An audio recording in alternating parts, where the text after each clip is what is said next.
ಇವತ್ತು I T ಅಧಿಕಾರಿಗಳು ಬಂದು ಆ 84 ಲಕ್ಷ ಎಲ್ಲಿಂದ ಬಂತು ಅಂತ ಕೇಳಲಿಕ್ಕೆ ಶುರು ಮಾಡ್ತಾರೆ. ಇದು ಒಂದಲ್ಲ ಒಂದು ರೀತಿಯಲ್ಲಿ ಸಿಕ್ಕಾಕೊಳ್ಳುವಂಥ ಪರಿಸ್ಥಿತಿ. ಸಾಧಾರಣವಾಗಿ ನೀವು 2 ಲಕ್ಷಕ್ಕಿಂತ ಹೆಚ್ಚು ಲಿಕ್ವಿಡ್ ಕ್ಯಾಶ್ ಮನೆಯಲ್ಲಿ ಕೂಡ ಇಡೋಂಗಿಲ್ಲ. ಒಳ್ಳೆ ಕಥೆ ಆಯ್ತಲ್ಲ, ಈ ಮದುವೆ ಮುಂಜಿ ಸಮಾರಂಭ ಇದ್ದಾಗ ಇಡಲ್ವಾ ಅಂತ ನೀವು ಕೇಳ್ಬೋದು. ಅಥವಾ ಒಬ್ಬ 10 ಲಕ್ಷ ಇಟ್ಟಿರ್ತಾನೆ, 10 ಲಕ್ಷ ಇಟ್ಟಿರ್ತಾನೆ.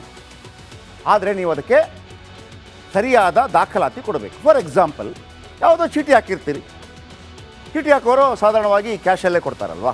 ಮ್ಯಾಕ್ಸಿಮಮ್ 5 ಲಕ್ಷನೋ 2 ಲಕ್ಷನೋ 3 ಲಕ್ಷ ನೀವು ಹೇಳ್ಬೋದು ಚೀಟಿಯಿಂದ ಬಂತು ಮತ್ತೊಂದು ಅಂತ. ಈಗ 84 ಲಕ್ಷಕ್ಕೆ ಲೆಕ್ಕ ಕೊಡಬೇಕು. ಏನು ಕೊಡ್ಬೋದು? ಮನೆಯಲ್ಲಿತ್ತು ಅಂತ ಕೊಟ್ಟರೆ ಮನೇಲಿ ಹಾಕಿಟ್ರಿ ಅಂತ ಕೇಳ್ತಾರೆ. ಮನೇಲಿ ಇಡೋಂಗಿಲ್ಲ, ಕ್ಯಾಶ್ ದುಡ್ಡು ಮನೇಲಿ ಇಡೋಂಗಿಲ್ಲ ನೀವು. ಆಮೇಲೆ ಇಲ್ಲ ನಿರ್ಮಾಪಕರ ಹತ್ರ ನಿನಗೆಲ್ಲಿಂದ ಕ್ಯಾಶ್ ಬಂದದ್ದು ಅವನು ಕೇಳ್ತಾರೆ. ಅವನ ಮೂಲ ಬೇರೆ ಬೇರೆ ಇದ್ದರೆ ಅವನು ಯಾಕೆ ಸುಮ್ಮನೆ ಸಿಕ್ಕಾಕೋತಾನೆ? ಇಂಥ ಪರಿಸ್ಥಿತಿ ನೋಡಿ.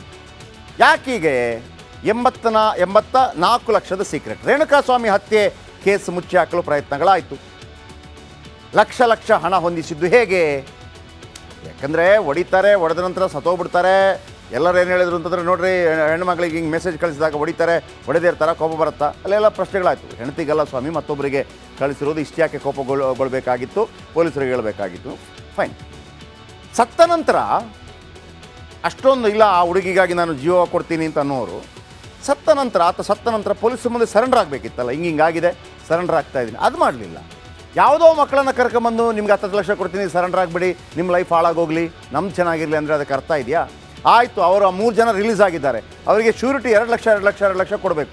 ಕಟ್ಟೋಕೆ ಒಬ್ಬನೂ ಇಲ್ಲ. ಹೆಲಿಕಾಪ್ಟರ್ ಮಾಡ್ತಾ ಇದ್ದಾರಂತೆ, ಮಾಡ್ಕೊಳ್ಳಿ. ಆದರೆ ಆ ದುಡ್ಡು ಪಾಪ ಹಿಂದೆ ಬಂದವರು ದರ್ಶನ್ ಅಂತ ಡಿ ಬಾಸ್ ಅಂತ ಹಿಂದೆ ಬಂದ್ರಲ್ಲ ಪಾಪ ಅವರು. ಈಗ ಇವ್ರ ಹತ್ರ ಕೇಳ್ತಾರೆ, ರಾಜಕಾರಣಿಗಳ ಬಳಿ ಸಾಲ ಮಾಡಿದ್ರ ಸ್ಟಾರ್ ನಟ ಅಂತ ಕೇಳ್ತಾರೆ, ಎಲ್ಲಿಂದ ಬಂದು ದುಡ್ಡು ಅಂತೇಳಿ. ನಿರ್ಮಾಪಕರ ಬಳಿ ಅಡ್ವಾನ್ಸ್ ಪಡೆದಿದ್ರ ದರ್ಶನ್ ಕೇಳ್ತಾರೆ ಪ್ರಶ್ನೆ, ಎಲ್ಲಿಂದ ಬಂತು ದುಡ್ಡು? ಹಣದ ಮೂಲ ಪತ್ತೆ ಹಚ್ಚಲು ಮುಂದಾಗಿದೆ ಐ ಟಿ ಟೀಮ್. ಇಂದು ದರ್ಶನ್ಗೆ ವಿಚಾರಣೆ ವೇಳೆ ವಿಚಾರಣೆ, 5 ಗಂಟೆಗಳ ಕಾಲ ವಿಚಾರಣೆ. ನಟ ದರ್ಶನ್ ಮನೆಯಲ್ಲೇ ಸಿಕ್ಕಿತ್ತು ಬರೋಬ್ಬರಿ 40 ಲಕ್ಷ ರೂಪಾಯಿ. ಇಡಬಾರ್ದಾ? ಹೀರೋ ಅಲ್ವಾ? ಇಡಬಹುದು. 22 ಕೋಟಿ ಸಂಭಾವನೆ ಇದ್ದಾಗ ಇಡಬಹುದು. ಯಾರು ಕೊಟ್ಟರು ಅಂತ ಕೇಳ್ತಾರೆ ಅಷ್ಟೇ. ನಾನು ಬ್ಯಾಂಕಲ್ಲಿ ತಗೊಂಡಿದ್ದೆ, ಚೀಟಿ ತೋರಿಸು ಅಂತಾರೆ. ಆ ಚೀಟಿ ಇಲ್ಲ, ನನ್ನ ಅಕೌಂಟಲ್ಲಿದೆ. ಆ ಅಕೌಂಟು ಹೋಗಿ ನೋಡ್ತಾರೆ, 40 ಲಕ್ಷ ಡ್ರಾ ಮಾಡಿದ್ದಾರೆ, ಓಕೆ ಫೈನ್, ಪ್ರಾಬ್ಲಮ್ ಇಲ್ಲ. ಬಟ್ ಇದು ಹಂಗಾದಂಗೆ ಕಾಣ್ತಾ ಇಲ್ಲ. ಇನ್ನು ದರ್ಶನ್ ಪತ್ನಿ ವಿಜಯಲಕ್ಷ್ಮಿ ಮನೆಯಲ್ಲಿತ್ತು 3 ಲಕ್ಷ. ಪ್ರಕರಣದ 3ನೇ ಆರೋಪಿ ಪವನ್ ಮನೆಯಲ್ಲಿತ್ತು 5 ಲಕ್ಷ.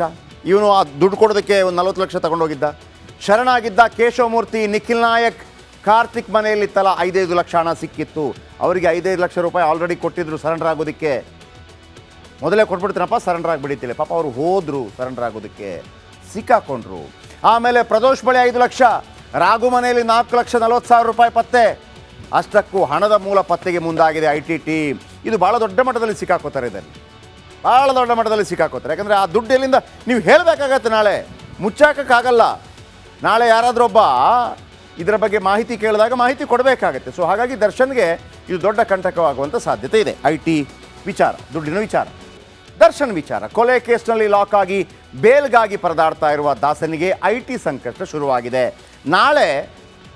ನಾಳೆ ಬೇಲ್ ಅರ್ಜಿ ವಿಚಾರಣೆಗೆ ಬರುತ್ತೆ. ಇವತ್ತು ಐ ಟಿ ಅಧಿಕಾರಿಗಳು ಹೋಗಿ ಆ 47 ಲಕ್ಷ ಎಲ್ಲಿಂದ ಬಂತಪ್ಪ ಅಂತ ಕೇಳಿದ್ದಾರೆ. ಐ ಟಿ ಅಧಿಕಾರಿಗಳು ದರ್ಶನ್ ಅವರನ್ನು 5 ತಾಸಿಗೂ ಹೆಚ್ಚು ಕಾಲ ಡ್ರಿಲ್ ಮಾಡಿದ್ದಾರೆ. ಎಲ್ಲಿಂದ ಬಂತು? ನಾನು ಮನೆಯಲ್ಲಿಟ್ಟಿದ್ದೆ ಅಂತ ಹೇಳೋಂಗಿಲ್ಲ, ಯಾಕಂದರೆ 2 ಲಕ್ಷಕ್ಕಿಂತ ಹೆಚ್ಚು ದುಡ್ಡು ಇಡೋಂಗಿಲ್ಲ. ಅಥವಾ ಯಾರಾದರೂ ನಿರ್ಮಾಪಕರು ತಂದು ಕೊಟ್ಟರು ಅಂತಂದರೆ ಅವನಿಗೆ ಕೇಡು ಕಾಲ ಶುರುವಾಯಿತು. ಆ ದುಡ್ಡು ಎಲ್ಲಿಂದ ಬಂತು ಅಂತೇಳಿ. ಹಾಗಾಗಿ ಬಾಯಿ ಬಿಡೋಂಗಿಲ್ಲ, ಉಗುಳೋಂಗಿಲ್ಲ, ನುಂಗೋಂಗಿಲ್ಲ. ಐ ಟಿ ಅಧಿಕಾರಿಗಳ ಪ್ರಶ್ನೆಗೆ ದರ್ಶನ್ ಕಂಗಾಲಾಗೋದ್ರಂತೆ. ಬನ್ನಿ ಇವತ್ತಿನ ರಿಪೋರ್ಟ್ ಇದರ ಬಗ್ಗೆ.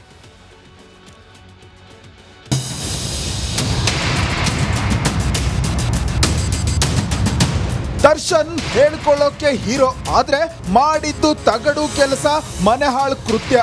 ರೇಣುಕಾಸ್ವಾಮಿ ಶವ ಬೀಸೋಡೋಕೆ ಪೊರ್ಕಿ 30 ಲಕ್ಷಕ್ಕೆ ಡೀಲ್ ಮಾಡಿದ್ದ. ಅಷ್ಟೇ ಅಲ್ಲ, ಬಡವರ ಮಕ್ಕಳಿಗೆ 10 ಲಕ್ಷದ ಆಸೆ ತೋರಿಸಿ ಪೊಲೀಸರಿಗೆ ಸರೆಂಡರ್ ಮಾಡಿಸಿದ್ದ. ಆದ್ರೆ ಕರ್ಮ ಅನ್ನೋದು ಸುಮ್ಮನೆ ಇರುತ್ತಾ ಹೇಳಿ? ಇದೇ ಡೀಲ್ ಹಣ ಈಗ ದಾಸನ ಕೊರಳು ಸುತ್ತಿಕೊಂಡಿದೆ. ಜೈಲಲ್ಲಿರೋ ಜಗ್ಗುದಾದಾಗೆ ಐ ಟಿ ಡ್ರಿಲ್.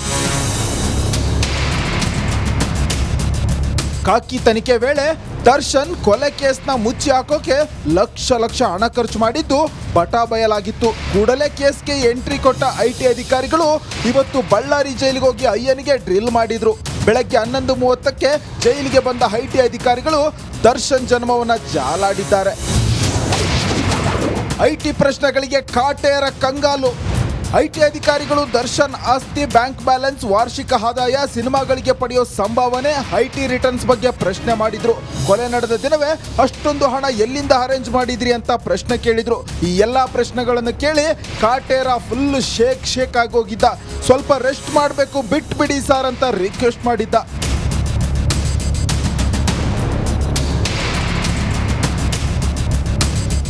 ಇನ್ನು ಐಟಿ ವಿಚಾರಣೆ ನಡುವೆಯೇ ಡೆವಿಲ್ ಸಿನಿಮಾದ ನಿರ್ಮಾಪಕರು ಜೈಲಲ್ಲಿರೋ ದರ್ಶನ್ನ ಭೇಟಿ ಮಾಡಿದ್ರು. ಡೆವಿಲ್ ಸಿನಿಮಾ ನಿರ್ಮಾಪಕ ಜೆ.ವಿ. ಪ್ರಕಾಶ್, ನಿರ್ದೇಶಕ ಸುನಿಲ್ ಕುಮಾರ್, ಆಪ್ತ ಶ್ರೀನಿವಾಸ್ ಪೊರ್ಕಿ ಮೀಟ್ ಮಾಡಿದ್ರು. ಬಿಡುಗಡೆಯ ಆಸೆಯಲ್ಲಿದ್ದ ದಾಸನಿಗೆ ಈಗ ಐಟಿ ತಲೆನೋವಾಗಿರೋದಂತೂ ಸುಳ್ಳಲ್ಲ. ರೇಣುಕಾ ರಾಧ್ಯ, ರಿಪಬ್ಲಿಕ್ ಕನ್ನಡ, ಬಳ್ಳಾರಿ. ಇವತ್ತು ಐ ಟಿ ಅಧಿಕಾರಿಗಳು ಬಂದು ಆ 84 ಲಕ್ಷ ಎಲ್ಲಿಂದ ಬಂತು ಅಂತ ಕೇಳಲಿಕ್ಕೆ ಶುರು ಮಾಡ್ತಾರೆ. ಇದು ಒಂದಲ್ಲ ಒಂದು ರೀತಿಯಲ್ಲಿ ಸಿಕ್ಕಾಕೊಳ್ಳುವಂಥ ಪರಿಸ್ಥಿತಿ. ಸಾಧಾರಣವಾಗಿ ನೀವು 2 ಲಕ್ಷಕ್ಕಿಂತ ಹೆಚ್ಚು ಲಿಕ್ವಿಡ್ ಕ್ಯಾಶ್ ಮನೆಯಲ್ಲಿ ಕೂಡ ಇಡೋಂಗಿಲ್ಲ. ಒಳ್ಳೆ ಕಥೆ ಆಯ್ತಲ್ಲ, ಈ ಮದುವೆ ಮುಂಜಿ ಸಮಾರಂಭ ಇದ್ದಾಗ ಇಡಲ್ವಾ ಅಂತ ನೀವು ಕೇಳ್ಬೋದು. ಅಥವಾ ಒಬ್ಬ 10 ಲಕ್ಷ ಇಟ್ಟಿರ್ತಾನೆ, 10 ಲಕ್ಷ ಇಟ್ಟಿರ್ತಾನೆ.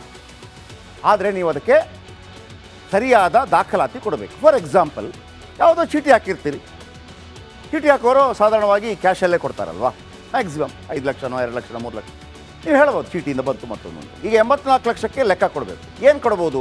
ಮನೆಯಲ್ಲಿತ್ತು ಅಂತ ಕೊಟ್ಟರೆ ಮನೇಲಿ ಯಾಕಿಟ್ರಿ ಅಂತ ಕೇಳ್ತಾರೆ. ಮನೇಲಿ ಇಡೋಂಗಿಲ್ಲ, ಕ್ಯಾಶ್ ದುಡ್ಡು ಮನೇಲಿ ಇಡೋಂಗಿಲ್ಲ ನೀವು. ಆಮೇಲೆ ಇಲ್ಲ, ನಿರ್ಮಾಪಕರ ಹತ್ರ ನಿನಗೆ ಎಲ್ಲಿಂದ ಕ್ಯಾಶ್ ಬಂದದ್ದು ಅವನು ಕೇಳ್ತಾರೆ. ಅವನ ಮೂಲ ಬೇರೆ ಬೇರೆ ಇದ್ದರೆ ಅವನು ಯಾಕೆ ಸುಮ್ಮನೆ ಸಿಕ್ಕಾಕೋತಾನೆ? ಇಂಥ ಪರಿಸ್ಥಿತಿ ನೋಡಿ. ಯಾಕೀಗೆ 84 ಲಕ್ಷದ ಸೀಕ್ರೆಟ್. ರೇಣುಕಾಸ್ವಾಮಿ ಹತ್ಯೆ ಕೇಸ್ ಮುಚ್ಚಿ ಹಾಕಲು ಪ್ರಯತ್ನಗಳಾಯಿತು. ಲಕ್ಷ ಹಣ ಹೊಂದಿಸಿದ್ದು ಹೇಗೆ? ಯಾಕಂದರೆ ಹೊಡೆದ ನಂತರ ಸತ್ತೋಗ್ಬಿಡ್ತಾರೆ. ಎಲ್ಲರೂ ಏನು ಹೇಳಿದ್ರು ಅಂತಂದರೆ, ನೋಡ್ರಿ ಹೆಣ್ಮಕ್ಳಿಗೆ ಹಿಂಗೆ ಮೆಸೇಜ್ ಕಳಿಸಿದಾಗ ಹೊಡೆದೇ ಇರ್ತಾರೆ, ಕೋಪ ಬರುತ್ತಾ? ಅಲ್ಲೆಲ್ಲ ಪ್ರಶ್ನೆಗಳಾಯಿತು. ಹೆಂಡತಿಗೆಲ್ಲ ಸ್ವಾಮಿ ಮತ್ತೊಬ್ಬರಿಗೆ ಕಳಿಸಿರೋದು ಇಷ್ಟು ಯಾಕೆ ಕೋಪಗೊಳ್ಬೇಕಾಗಿತ್ತು, ಪೊಲೀಸರಿಗೆ ಹೇಳಬೇಕಾಗಿತ್ತು. ಫೈನ್. ಸತ್ತ ನಂತರ ಅಷ್ಟೊಂದು ಇಲ್ಲ, ಆ ಹುಡುಗಿಗಾಗಿ ನಾನು ಜೀವ ಕೊಡ್ತೀನಿ ಅಂತ ಅನ್ನೋರು ಸತ್ತ ನಂತರ ಪೊಲೀಸರ ಮುಂದೆ ಸರೆಂಡರ್ ಆಗಬೇಕಿತ್ತಲ್ಲ. ಹಿಂಗಾಗಿದೆ, ಸರೆಂಡರ್ ಆಗ್ತಾ ಇದ್ದೀನಿ, ಅದು ಮಾಡಲಿಲ್ಲ. ಯಾವುದೋ ಮಕ್ಕಳನ್ನು ಕರ್ಕೊಂಬಂದು ನಿಮ್ಗೆ 10 ಲಕ್ಷ ಕೊಡ್ತೀನಿ, ಸರೆಂಡರ್ ಆಗಿಬಿಡಿ, ನಿಮ್ಮ ಲೈಫ್ ಹಾಳಾಗೋಗಲಿ, ನಮ್ದು ಚೆನ್ನಾಗಿರಲಿ ಅಂದರೆ ಅದಕ್ಕೆ ಅರ್ಥ ಇದೆಯಾ? ಆಯಿತು, ಅವರು 3 ಜನ ರಿಲೀಸ್ ಆಗಿದ್ದಾರೆ, ಅವರಿಗೆ ಶ್ಯೂರಿಟಿ 2 ಲಕ್ಷ ಕೊಡಬೇಕು. ಕಟ್ಟೋಕೆ ಒಬ್ಬನೂ ಇಲ್ಲ. ಹೆಲಿಕಾಪ್ಟರ್ ಮಾಡ್ತಾ ಇದ್ದಾರಂತೆ, ಮಾಡ್ಕೊಳ್ಳಿ. ಆದರೆ ಆ ದುಡ್ಡು ಪಾಪ ಹಿಂದೆ ಬಂದವರು ದರ್ಶನ್ ಅಂತ ಡಿ ಬಾಸ್ ಅಂತ ಹಿಂದೆ ಬಂದ್ರಲ್ಲ ಪಾಪ ಅವರು. ಈಗ ಇವ್ರ ಹತ್ರ ಕೇಳ್ತಾರೆ, ರಾಜಕಾರಣಿಗಳ ಬಳಿ ಸಾಲ ಮಾಡಿದ್ರ ಸ್ಟಾರ್ ನಟ ಅಂತ ಕೇಳ್ತಾರೆ, ಎಲ್ಲಿಂದ ಬಂತು ದುಡ್ಡು ಅಂತೇಳಿ. ನಿರ್ಮಾಪಕರ ಬಳಿ ಅಡ್ವಾನ್ಸ್ ಪಡೆದಿದ್ರ ದರ್ಶನ್ ಕೇಳ್ತಾರೆ ಪ್ರಶ್ನೆ, ಎಲ್ಲಿಂದ ಬಂತು ದುಡ್ಡು? ಹಣದ ಮೂಲ ಪತ್ತೆ ಹಚ್ಚಲು ಮುಂದಾಗಿದೆ ಐಟಿ ಟೀಮ್. ಇಂದು ದರ್ಶನ್ಗೆ ವಿಚಾರಣೆ ವೇಳೆ 5 ಗಂಟೆಗಳ ಕಾಲ ವಿಚಾರಣೆ. ನಟ ದರ್ಶನ್ ಮನೆಯಲ್ಲೇ ಸಿಕ್ಕಿತ್ತು ಬರೋಬ್ಬರಿ 40 ಲಕ್ಷ ರೂಪಾಯಿ. ಇಡಬಾರ್ದಾ? ಹೀರೋ ಅಲ್ವಾ? ಇಡಬಹುದು. 22 ಕೋಟಿ ಸಂಭಾವನೆ ಇದ್ದಾಗ ಇಡಬಹುದು. ಯಾರು ಕೊಟ್ಟರು ಅಂತ ಕೇಳ್ತಾರೆ ಅಷ್ಟೇ. ನಾನು ಬ್ಯಾಂಕಲ್ಲಿ ತಗೊಂಡಿದ್ದೆ, ಚೀಟಿ ತೋರಿಸು ಅಂತಾರೆ. ಆ ಚೀಟಿ ಇಲ್ಲ, ನನ್ನ ಅಕೌಂಟಲ್ಲಿದೆ. ಆ ಅಕೌಂಟು ಹೋಗಿ ನೋಡ್ತಾರೆ, 40 ಲಕ್ಷ ಡ್ರಾ ಮಾಡಿದ್ದಾರೆ, ಓಕೆ ಫೈನ್, ಪ್ರಾಬ್ಲಮ್ ಇಲ್ಲ. ಬಟ್ ಇದು ಹಂಗಾದಂಗೆ ಕಾಣ್ತಾ ಇಲ್ಲ. ಇನ್ನು ದರ್ಶನ್ ಪತ್ನಿ ವಿಜಯಲಕ್ಷ್ಮಿ ಮನೆಯಲ್ಲಿತ್ತು 3 ಲಕ್ಷ. ಪ್ರಕರಣದ 3ನೇ ಆರೋಪಿ ಪವನ್ ಮನೆಯಲ್ಲಿತ್ತು 5 ಲಕ್ಷ. ಇವನು ಆ ದುಡ್ಡು ಕೊಡೋದಕ್ಕೆ ಒಂದು 40 ಲಕ್ಷ ತಗೊಂಡೋಗಿದ್ದ. ಶರಣಾಗಿದ್ದ ಕೇಶವಮೂರ್ತಿ, ನಿಖಿಲ್ ನಾಯಕ್, ಕಾರ್ತಿಕ್ ಮನೆಯಲ್ಲಿತ್ತಲ್ಲ 5 ಲಕ್ಷ ಹಣ ಸಿಕ್ಕಿತ್ತು. ಅವರಿಗೆ 5 ಲಕ್ಷ ರೂಪಾಯಿ ಆಲ್ರೆಡಿ ಕೊಟ್ಟಿದ್ರು ಸರೆಂಡರ್ ಆಗೋದಕ್ಕೆ. ಮೊದಲೇ ಕೊಟ್ಬಿಡ್ತೀನಪ್ಪ, ಸರೆಂಡರ್ ಆಗಿಬಿಡಿತಿಲ್ಲ. ಪಾಪ ಅವರು ಹೋದರು ಸರೆಂಡರ್ ಆಗೋದಕ್ಕೆ, ಸಿಕ್ಕಾಕೊಂಡ್ರು. ಆಮೇಲೆ ಪ್ರದೋಷ್ ಬಳಿ 5 ಲಕ್ಷ, ರಾಘು ಮನೆಯಲ್ಲಿ 4,40,000 ರೂಪಾಯಿ ಪತ್ತೆ. ಅಷ್ಟಕ್ಕೂ ಹಣದ ಮೂಲ ಪತ್ತೆಗೆ ಮುಂದಾಗಿದೆ ಐಟಿ ಟೀಮ್. ಇದು ಭಾಳ ದೊಡ್ಡ ಮಟ್ಟದಲ್ಲಿ ಸಿಕ್ಕಾಕೋತಾರೆ. ಇದರಲ್ಲಿ ಭಾಳ ದೊಡ್ಡ ಮಟ್ಟದಲ್ಲಿ ಸಿಕ್ಕಾಕೋತಾರೆ. ಯಾಕಂದರೆ ಆ ದುಡ್ಡು ಎಲ್ಲಿಂದ ನೀವು ಹೇಳಬೇಕಾಗತ್ತೆ, ನಾಳೆ ಮುಚ್ಚಾಕೋಕ್ಕಾಗಲ್ಲ. ನಾಳೆ ಯಾರಾದರೂ ಒಬ್ಬ ಇದರ ಬಗ್ಗೆ ಮಾಹಿತಿ ಕೇಳಿದಾಗ ಮಾಹಿತಿ ಕೊಡಬೇಕಾಗತ್ತೆ. ಸೊ ಹಾಗಾಗಿ ದರ್ಶನ್ಗೆ ಇದು ದೊಡ್ಡ ಕಂಟಕವಾಗುವಂಥ ಸಾಧ್ಯತೆ ಇದೆ. ಐಟಿ ವಿಚಾರ, ದುಡ್ಡಿನ ವಿಚಾರ, ದರ್ಶನ್ ವಿಚಾರ. ಕೊಲೆ ಕೇಸ್ನಲ್ಲಿ ಲಾಕ್ ಆಗಿ ಬೇಲ್ಗಾಗಿ ಪರದಾಡ್ತಾ ಇರುವ ದಾಸನಿಗೆ ಐಟಿ ಸಂಕಷ್ಟ ಶುರುವಾಗಿದೆ. ನಾಳೆ ಬೇಲ್ ಅರ್ಜಿ ವಿಚಾರಣೆಗೆ ಬರುತ್ತೆ. ಇವತ್ತು ಐಟಿ ಅಧಿಕಾರಿಗಳು ಹೋಗಿ ಆ 47 ಲಕ್ಷ ಎಲ್ಲಿಂದ ಬಂತಪ್ಪ ಅಂತ ಕೇಳಿದ್ದಾರೆ. ಐಟಿ ಅಧಿಕಾರಿಗಳು ದರ್ಶನ್ ಅವರನ್ನು 5 ತಾಸಿಗೂ ಹೆಚ್ಚು ಕಾಲ ಡ್ರಿಲ್ ಮಾಡಿದ್ದಾರೆ. ಎಲ್ಲಿಂದ ಬಂತು? ನಾನು ಮನೆಯಲ್ಲಿಟ್ಟಿದ್ದೆ ಅಂತ ಹೇಳೋಂಗಿಲ್ಲ, ಯಾಕಂದರೆ 2 ಲಕ್ಷಕ್ಕಿಂತ ಹೆಚ್ಚು ದುಡ್ಡು ಇಡೋಂಗಿಲ್ಲ. ಅಥವಾ ಯಾರಾದರೂ ನಿರ್ಮಾಪಕರು ತಂದು ಕೊಟ್ಟರು ಅಂತಂದರೆ ಅವನಿಗೆ ಕೇಡು ಕಾಲ ಶುರುವಾಯಿತು. ಆ ದುಡ್ಡು ಎಲ್ಲಿಂದ ಬಂತು ಅಂತೇಳಿ. ಹಾಗಾಗಿ ಬಾಯಿ ಬಿಡೋಂಗಿಲ್ಲ, ಉಗುಳೋಂಗಿಲ್ಲ, ನುಂಗೋಂಗಿಲ್ಲ. ಐಟಿ ಅಧಿಕಾರಿಗಳ ಪ್ರಶ್ನೆಗೆ ದರ್ಶನ್ ಕಂಗಾಲಾಗೋದ್ರಂತೆ. ಬನ್ನಿ ಇವತ್ತಿನ ರಿಪೋರ್ಟ್ ಇದರ ಬಗ್ಗೆ.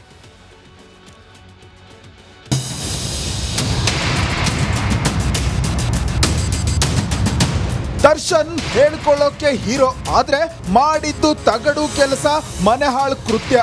ರೇಣುಕಾಸ್ವಾಮಿ ಶವ ಬೀಸೋಡೋಕೆ ಪೊರ್ಕಿ 30 ಲಕ್ಷಕ್ಕೆ ಡೀಲ್ ಮಾಡಿದ್ದ. ಅಷ್ಟೇ ಅಲ್ಲ, ಬಡವರ ಮಕ್ಕಳಿಗೆ 10 ಲಕ್ಷದ ಆಸೆ ತೋರಿಸಿ ಪೊಲೀಸರಿಗೆ ಸರೆಂಡರ್ ಮಾಡಿಸಿದ್ದ.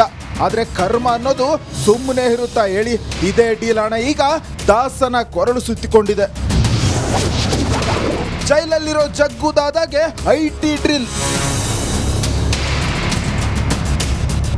ಕಾಕಿ ತನಿಖೆ ವೇಳೆ ದರ್ಶನ್ ಕೊಲೆ ಕೇಸ್ನ ಮುಚ್ಚಿ ಹಾಕೋಕೆ ಲಕ್ಷ ಹಣ ಖರ್ಚು ಮಾಡಿದ್ದು ಬಟಾ ಬಯಲಾಗಿತ್ತು. ಕೂಡಲೇ ಕೇಸ್ಗೆ ಎಂಟ್ರಿ ಕೊಟ್ಟ IT ಅಧಿಕಾರಿಗಳು ಇವತ್ತು ಬಳ್ಳಾರಿ ಜೈಲಿಗೆ ಹೋಗಿ ಅಯ್ಯನಿಗೆ ಡ್ರಿಲ್ ಮಾಡಿದ್ರು.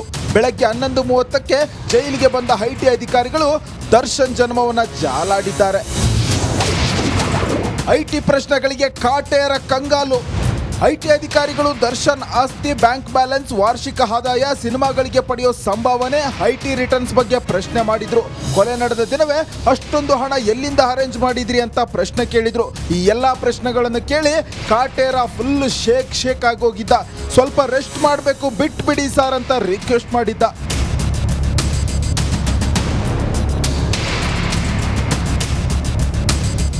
ಇನ್ನು IT ವಿಚಾರಣೆ ನಡುವೆಯೇ ಡೆವಿಲ್ ಸಿನಿಮಾದ ನಿರ್ಮಾಪಕರು ಜೈಲಲ್ಲಿರೋ ದರ್ಶನ್ನ ಭೇಟಿ ಮಾಡಿದ್ರು. ಡೆವಿಲ್ ಸಿನಿಮಾ ನಿರ್ಮಾಪಕ JV ಪ್ರಕಾಶ್, ನಿರ್ದೇಶಕ ಸುನಿಲ್ ಕುಮಾರ್, ಆಪ್ತ ಶ್ರೀನಿವಾಸ್ ಪೊರ್ಕಿ ಮೀಟ್ ಮಾಡಿದ್ರು. ಬಿಡುಗಡೆಯ ಆಸೆಯಲ್ಲಿದ್ದ ದಾಸನಿಗೆ ಈಗ IT ತಲೆನೋವಾಗಿರೋದಂತೂ ಸುಳ್ಳಲ್ಲ. ರೇಣುಕಾರಾಧ್ಯ, ರಿಪಬ್ಲಿಕ್ ಕನ್ನಡ, ಬಳ್ಳಾರಿ.